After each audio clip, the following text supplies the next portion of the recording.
Hi, I'm Dr. Bertice Berry, and I want to tell you a story. I love where I live. I live just outside of Savannah, but I really say Savannah to people who are not from here because they wouldn't know this little town, but they know Savannah. Everybody knows Savannah. In fact, when I'm traveling and I say to people, "Oh, I live in Savannah," they almost always put their hand over their heart, close their eyes, and go, "Oh, I love Savannah." Savannah is that kind of place. There's a lot to be loved here because there's a lot of people here who love it. I hope you heard me say that. There's a lot to be loved here because there's a lot of people here who love it.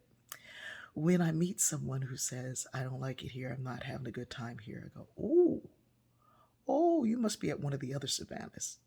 And I jokingly say there are 6 Savannahs.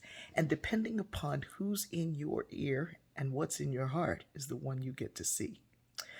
The top Savannah for me is the one where this place is so amazingly wonderful, and I'm going to do everything I can to make it better.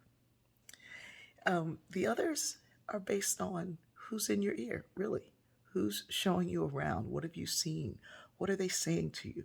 Do they say things like, "We call this Slovana. This is not good"? Today is an amazing day. It's 9/12, the day after 9/11. And 9/12 is also the area code for this area. And our Mayor Van Johnson has declared this day 9/12 Day. I love Savannah Day, Savannah Strong. It's kind of a brilliant move because after a day of a reflection on 9/11, and for a lot of people, there's sadness. It is triggering for many, many people. For some people, it's a sense of guilt and shame and loss and fear. I have some of those feelings. Missing a meeting on the 132nd floor of the Trade Center Towers. And so you can kind of fall into that feeling. And if you notice that a lot of people get sick around this time, I have cold, all of that happens around this time. And the only thing that stamps out fear is love. And so to follow it up with this day of love, where we're very happy and proud of where we live, I lovingly boast that this is one of the first places where those mansion tours was done from the perspective of enslaved people. There is so much history in Savannah that a history buff will just never have enough time to see all that there is. It is relaxing, it is peaceful, it is beautiful, but like any other place, we have our problems. And that's where we come in. What are we going to do about it? Are we going to work to make where we live better?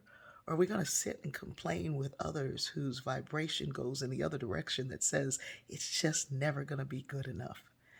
I lived in Kent, Ohio, and at the time it was gray and cold, and there wasn't a lot there. It was like one big cornfield, a lot of college students who were all having a party. But I was in graduate school, and because there wasn't a lot for me to get to because I didn't drive and didn't have a car, there wasn't enough close that I could just get to and get lost in.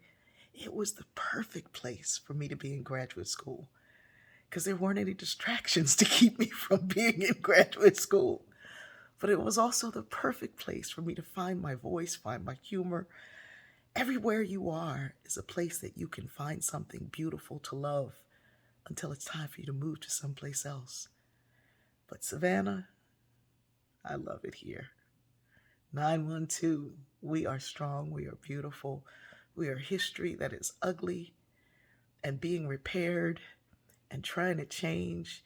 We come from the same history that the rest of this country comes from, steeped in the slavery that built the nation. And yet here we are, trying to restore, repair, and come together. I love this place.